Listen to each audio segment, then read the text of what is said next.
So if we pull that one out, you can see here, 3 perfectly dead deer is what we have right there.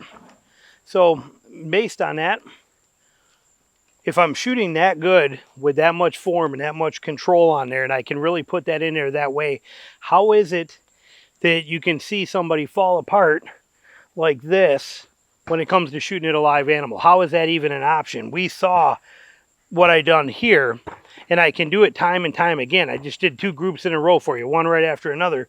How is it that we can do that, and then when there's a live animal, draw and literally shake yourself silly with that bow like this and come apart? What does that? What causes that? What is the reason for that? It's buck fever. Okay, it's straight up 100% buck fever. That's what does all of it. That's what drives it all. And there's really no way around it. No way to beat it. People have tried different things, such as trying to work their adrenaline up by doing push-ups in the middle of it, trying all kinds of different tactics and techniques to get themselves dialed in. None of it is legit, okay? I mean, you can try it. It may help somebody. For me, there's no way around it. Target panic is one thing that I can beat, and I can beat target panic by drawing low, by drawing down here and then raising up and then shooting that way. I can do that when I have target panic to beat it. I can do a lot of things. I cannot beat buck fever, okay? And I'm glad that I get excited, and I'm glad it's a great thing for me to be able to do that, to get that excited at animals. And it doesn't happen on all of them, but man, I'll tell you what, when it hits me, it's random. It can be at any time. And if you're in my Patreon channel, you have seen this. You have seen it between whatever. I think I'm at like 85 or 90 shots that are recorded somewhere here that you can see in my Patreon channel that I've shot at animals. Some I've killed, some I've wounded a couple, some I missed. You know, but you see all this stuff. You'll be able to know if target panic's hitting me because you'll see that bow arm doing this. Okay, you'll see it shaking like this. When you see me do a shot and that's happening, buck fever has set in, okay? I can hold this bow. People think that, oh, it's too much bow. Man, look at him shake. He's got too much bow on there. I could sit here and I can hold this bow at full draw, and I could stand here for an hour. I could stay here and have this conversation with you and do everything I want. I could hold this thing here. It's 57 pounds. You can see based on where the arrow is that I am at full draw, and I could hold this thing here. I could hold it for 5 minutes, okay? There is no problem holding this bow for a very long time. It's not bow weight. It is not bow weight at all. Sorry, I'm sweating like crazy. It is 97 degrees, very humid, and the power just went out a half hour ago. That's why I decided to come out and make this. I was in the middle of editing videos for my Samco channel. Boom, power went out. It's going to not be on for 2 hours.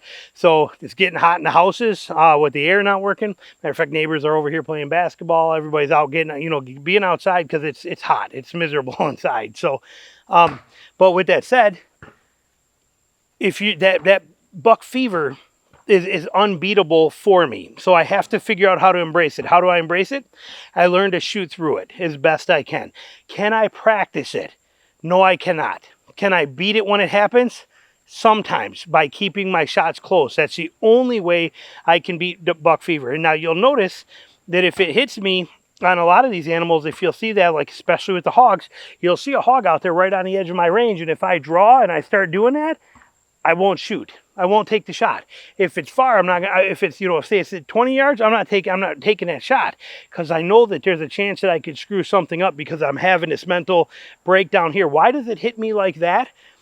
It hits me that way because my mind just panics and I don't know whether to push, to pull here, to what to do.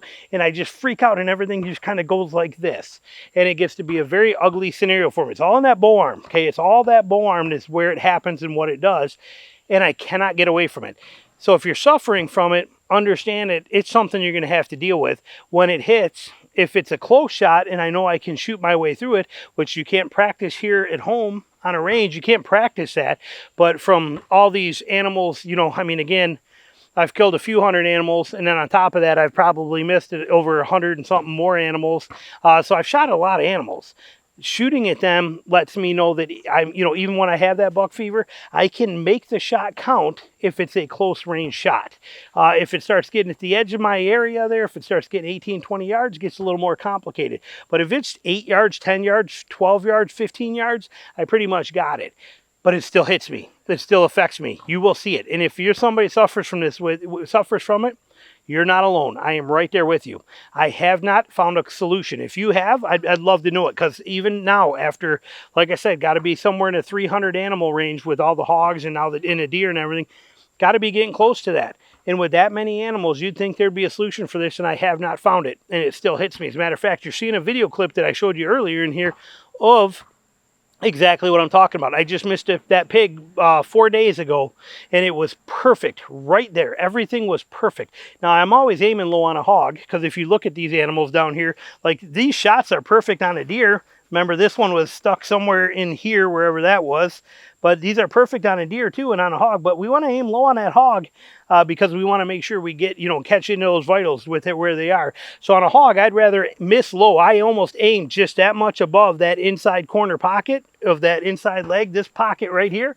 I aim like right there. I'd rather hit it low or miss it completely. And well, I missed it completely, as you see in the video. So things happen. But the interesting takeaway in that video is you will see how it was the first hog encounter that I've had a chance to shoot at in over 2 months. And it's been brutal hard for me, okay, with how much hunting I've been doing.